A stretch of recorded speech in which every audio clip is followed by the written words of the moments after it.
But these people knew what they were going in there to get. They did it quick. They stole an entire AC unit. I don't even know how that's possible as fast as they did it. I'm being honest. Like, it was just, watching the video, it was amazing when we were watching them, how they knew what they were doing. And that tells me it had to be somebody who was either previous contractor or somebody who had been back there. But they literally went in and out. It was just amazing to see how fast they did it and put it on a trailer and they were gone. But you can't see a license plate. That's also why we didn't report the broken glass or anything like that, because we didn't have a security system. It was just going to be filing a report for no reason.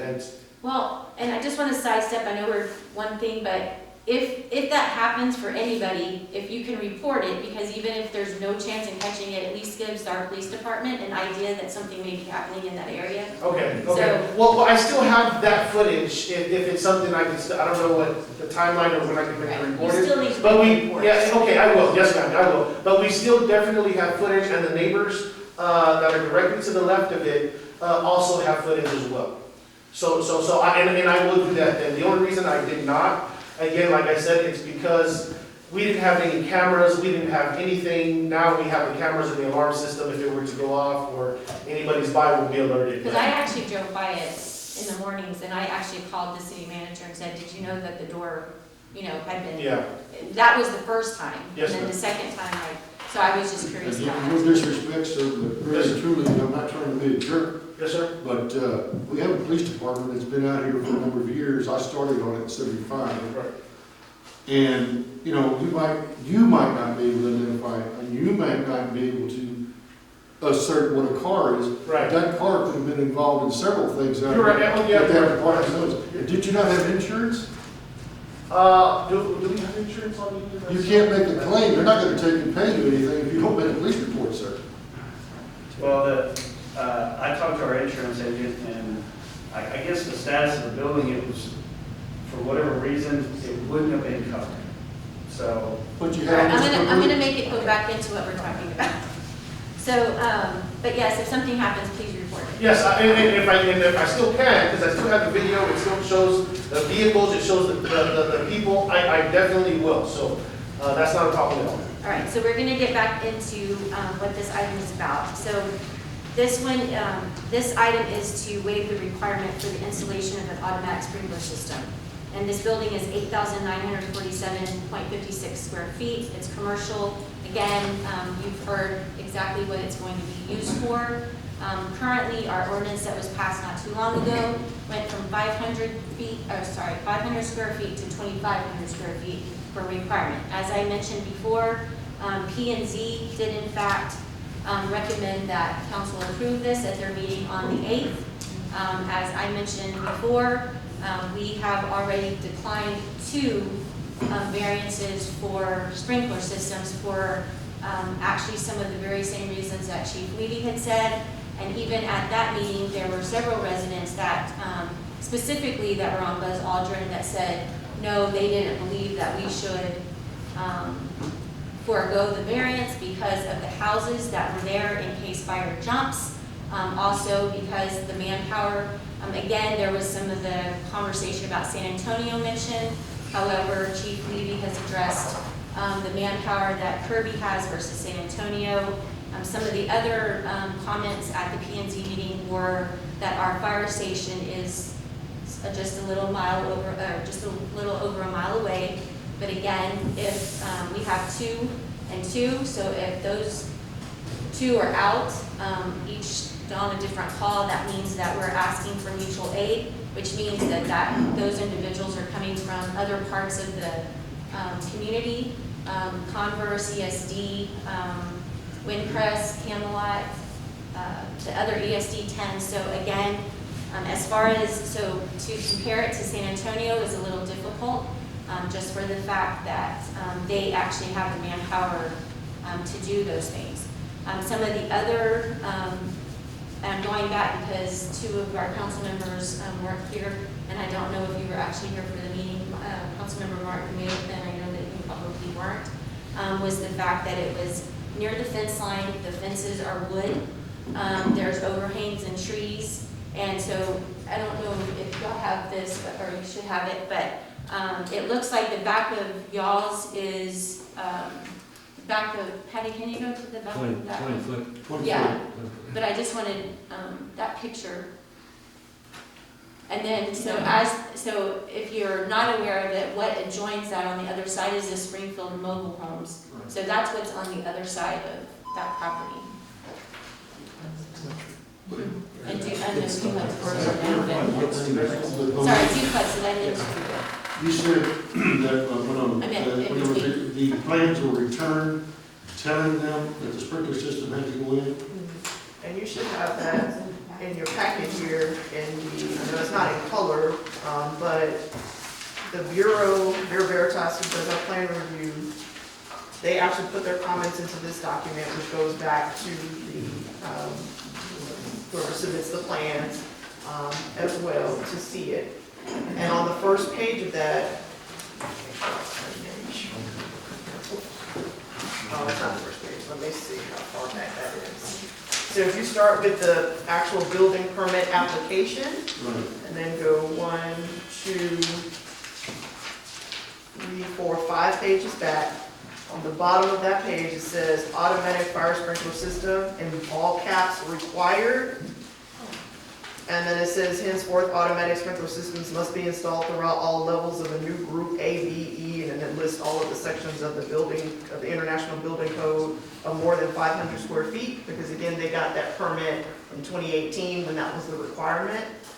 So they stay under those requirements because that's when the permit was issued. But even with the new ordinance, it's 2,500, so they would still, All right, so in the timeline, I'm looking at, it says here when it was finished out inside, was that written prior to that ceiling being sprayed?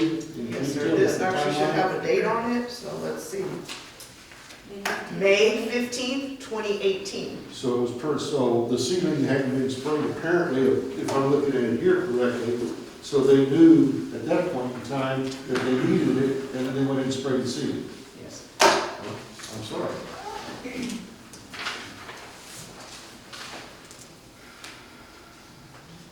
So you did have ample time. Well, and that's what we were getting to, like, that was a contractor that was stealing and robbing and doing all that stuff. Us ourselves, because my business partner had obviously killed himself, within that time, we didn't know, certain things were going on, and we were kind of blind to some of this. That's why this was all new to us as we were trying to move forward. With all due respect, sir, and I understand exactly what you're saying, okay, and I have great empathy for exactly what you're saying. But the problem is apparently what it sounds like is that you have a rogue contractor that you just turned loose and didn't supervise. And he just went on and did it, and you had a stop order. No, the stop order wasn't until a few months ago. No. This stop, the original stop order was, how long ago? I think it was July. of In 2020. July. You had the original stop order in July. July of what? Of 2020. 2020. We started in 2018. Okay, well, again, how can you be putting out all of this money and letting this guy just do what he wants? If a guy is stealing from me and robbing from me, and he's going in there doing work, I'm gonna I'm get us, sorry to put I'm it gonna on. get us back to the automatic sprinkler. What because I'm trying to that's- say is establish a timeline when the ceiling was sprayed. Because apparently almost 2/3 of this bill is remediating that ceiling. Yeah, We weren't aware, even the father that came in was not aware of So how many people had keys to this place? it was the original contractor. He got the boot, we're suing him, and then his father took over for him. I know, I asked you how many people had Was keys. that Mr. Ali? Yeah. So and he came in in what time frame? Because we have email 2 years correspondence. later, I want to say, or maybe a year and a half later, something of that nature. Because I believe there was email correspondence as well with him and the staff informing them that the sprinkler system was required. But was this to the father? I mean, I don't know who So the father folks are, also I just came in know after. it was the city corresponding with, whoever we got contacted by, we respond to. Yeah, so, the father came in well after that, this part was done as well. In 2018? You're saying the first correspondence about that was 20? Well, that was the sun, that would have been under the sun there. That's not why.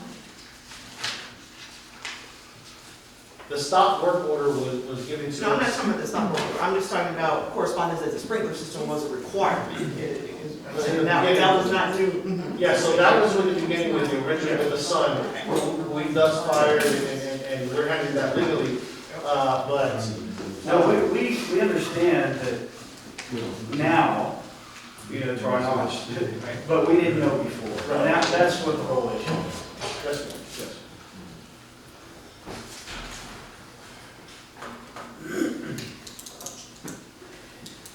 Councilmember Martin, Councilmember Alvarado, Councilmember Hernandez.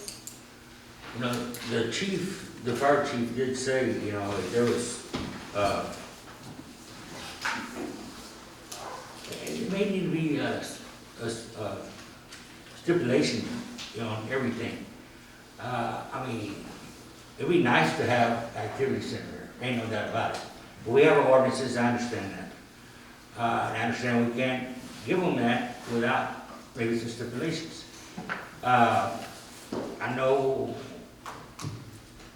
and if there's any stipulations, it'd be, if a new lease, any other business besides the activity center, the variance just goes away, period. But the chief don't think it's safe, your sprinkler systems, I'm with you. Because like I said, other businesses are gonna come in and want to do something like they did before. It's hard to put stipulations in there. I hate to be the old horse, but it is a structural steel building, and right here on Ackerman Road, we had a upholstery place that was almost identical to y'all's building. The fire was so high, it melted the beams. But what was burning? Whatever was Upholstery? I don't. I guess I'm assuming that was full of highly flammable stuff, where this building was not going to be full of flammable material. Weights and benches and whatnot. Councilmember Alvarado, Councilmember Hernandez. I I just want think to give that, everybody a chance to discuss. I think that Mr. McLean has demonstrated a sincere attempt to do this the right way, and I think that because of all the other stuff going on, it hasn't gone like it's supposed to, but because of what he's going to use it for,